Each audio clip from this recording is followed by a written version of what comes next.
Me wako baba Adkwart Studios. Nyame onshira say wunya mrechi na hwe Adkwart Studios. Ask Israel, be careful for nothing. But in everything by prayer, supplication, with thanksgiving, let your request be made known unto God. Usia we abebua opa. Menda juri bibi how ho. Anxiety or a killer. Se wen sua kwan ye fa so. Ade ho tu Nyankopon so na usua se obedwen adwen a emfa wie ne bi mrewo a ebeboa mo akọ anim wie. Ye nyina nim nia ekoso e Burkina Faso. Nana Adkwart say abibifo de ye ntumi nya hwe. De betumi aye bibi a gisi ekusu kusam ye mfi kobu ntwere ewo abrofo nanim. Na ma abrofo no afa yen say ye nkrofo bi a ye kosua ye kwanekwa ye ntumi nya hwe. Na omonso abomodin aye system a emma abibifo kwan say ye pie ena oma package bi na omudi agum enti eduru ba bi a omo hwe nkrofo bi se ombeji onwani a na omo bebie ye sasa ne ebese usadwum de ebeto ani ato ama omo we yakoso mfie bebre eye dan ti mi buso asemu eye dan ena ye ne aya sase yetumi kase da we ne nya efa ahodi na wadwene ho da ye ne aya sase anyame di amai na enkrofo bi free baabi abetra yeso na jesi enya fa ahodi afiri wo monsem yenya fa ahodi ne free wo monsem wo nkrata so a adwen mu de omoso mu njae ana yampani mfonum bi so mo ati wo yase se omonti ase se ya ombu apayo enti omo ba yasi eyekebi mami nkebi na omo ape leader ono ebetimi adi oman ne so ewo nkoasom mu no no ye bibini na ono de omo trichi ni ye na wama fasa nipa no abasisa yadwapade nyina akọ yei ana Ibrahim Traore si dabi bibini nso onyansa bibini nso woti bibini nso betumi aye bibi ani amenso menkoi na menkoso nhwe na oba no onim ne wakwa mu nyina ti osinkiti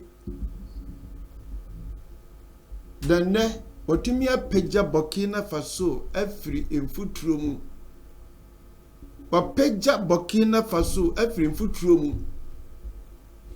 ade oman no ekonanim aha wei enya dia ye ko debate ewo parliament o me say wafa oman na afiri emfuturo mu ade odi oman no ekonanim Ghana de ye won twetwede a ensem bia ye beka no ya no ani ye na ye bekwa kwhwe mfoni kakra na we de me pese aye disua kase ma ye Ghana fo Burkina Faso eni asase ensene Ghana ye ka asase beria Ghana ye obi pa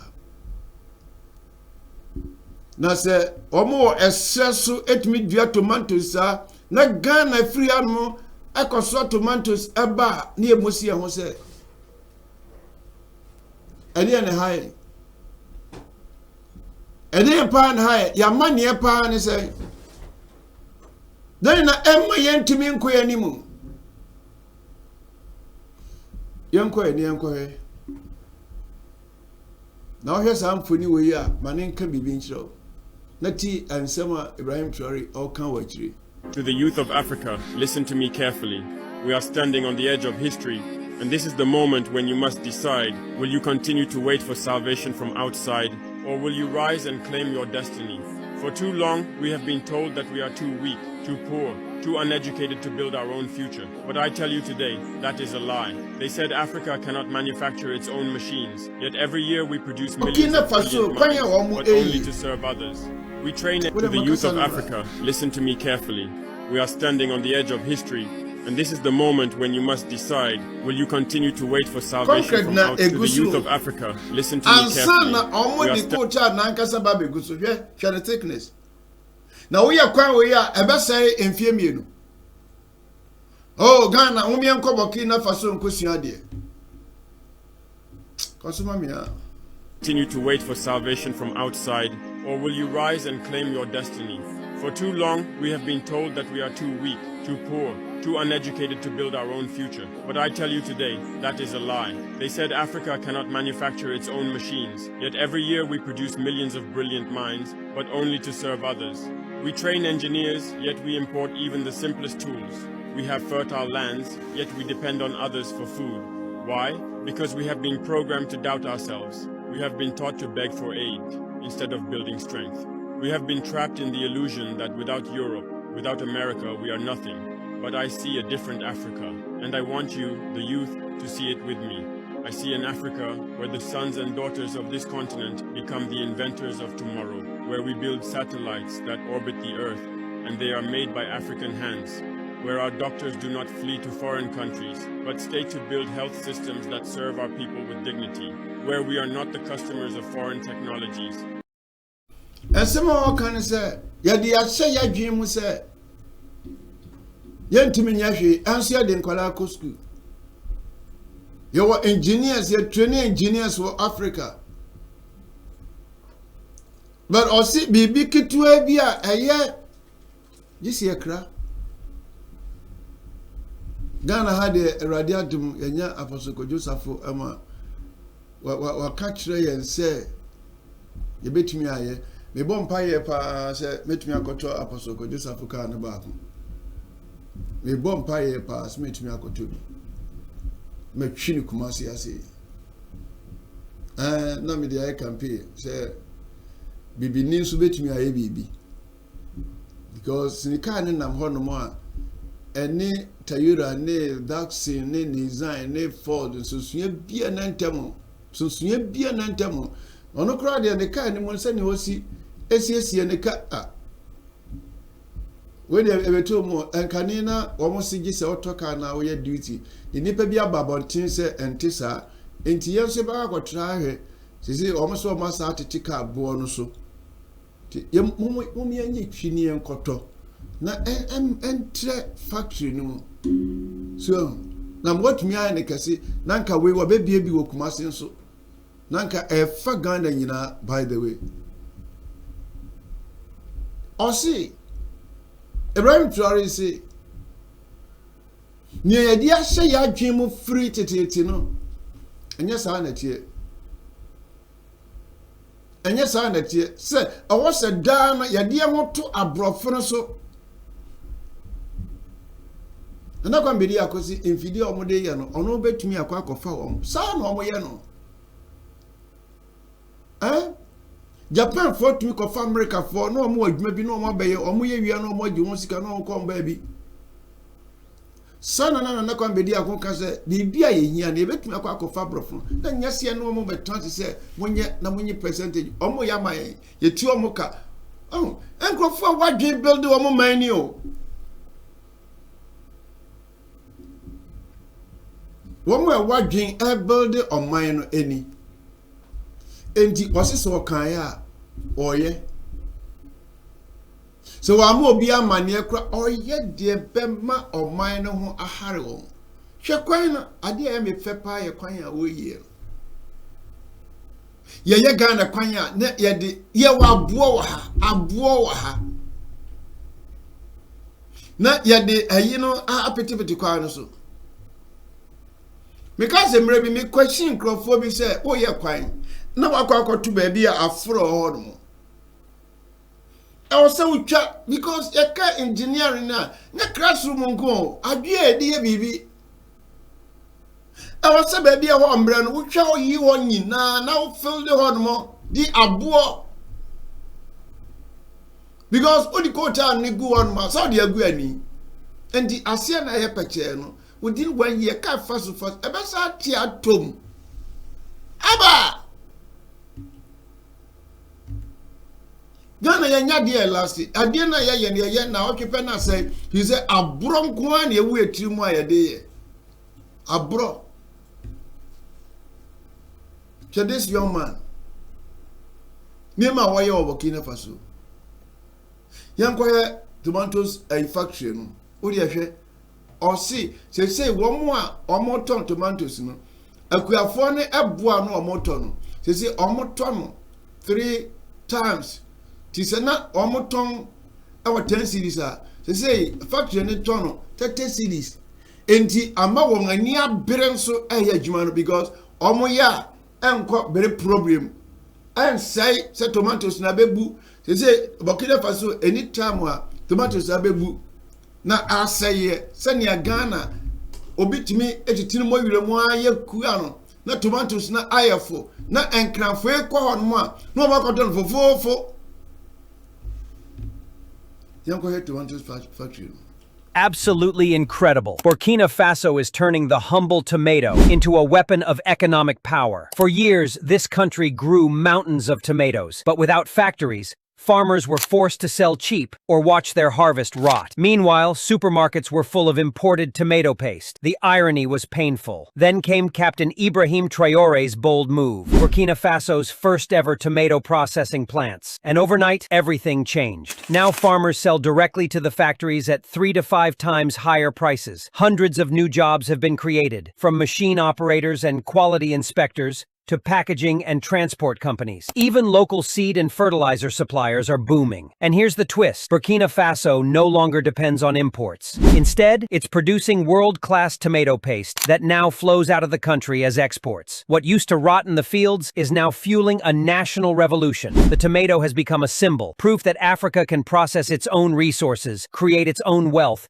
and feed its own people. This is not just farming. This is the rise of Burkina Faso's tomato revolution. Oh, you are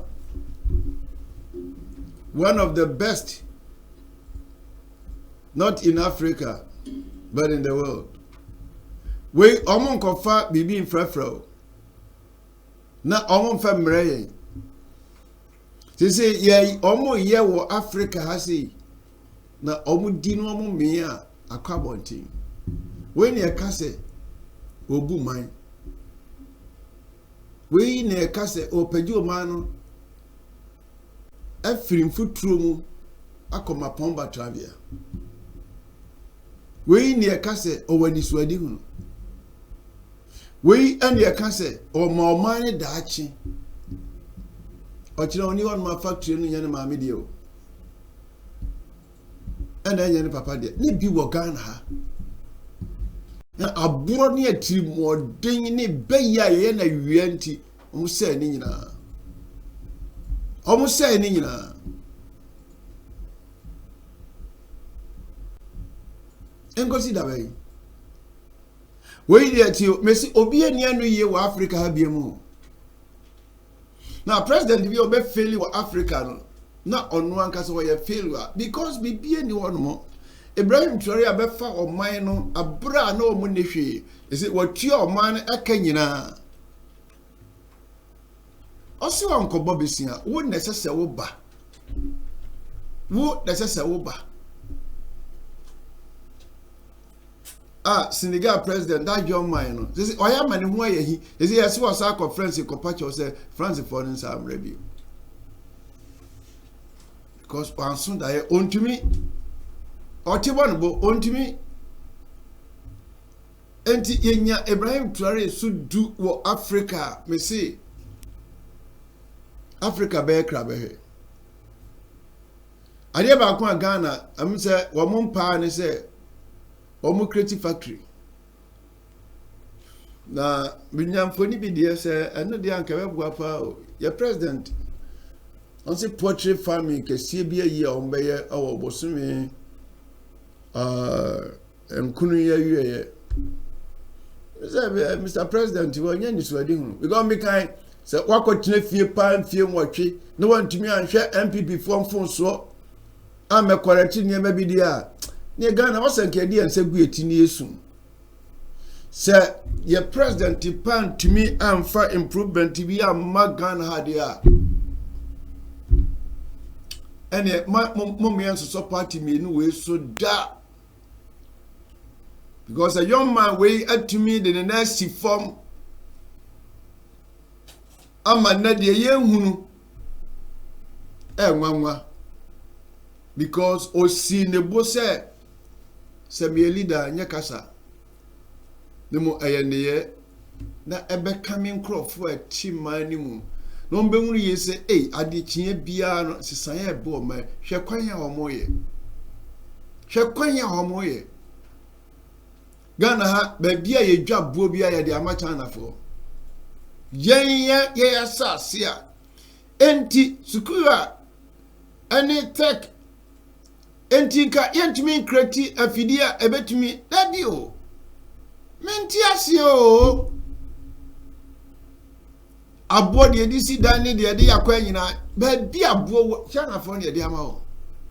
No chana ni no abekire nsania yento ya boa wo Ghana. Ebe! Mamu me campaign keke asum biom. Mamu me campaign bia keke asum. Hile MPP for probi abaya frankatuni wo onko pedwa bi nya di akire na de na ya hwibia sum. Wo makeke asum. Edi machi anwan ye beka de yenka. Abua ye ni anka se abua nyankopon de ache yen se Ghana no nim de nto de abua ne mayen Chinese for na eton abo ne mai na o ye pani a na busa se o gina o man no eye dan ne kodi o mo nsem eye dan apesa wedie kakra ba wienti na afre kuntun se wofa pesa wedie kakra wo ba wienti na wo twa kuntun se good morning me wofa ani kuntun hey Money share anything, let's see a dear frame. Bye bye.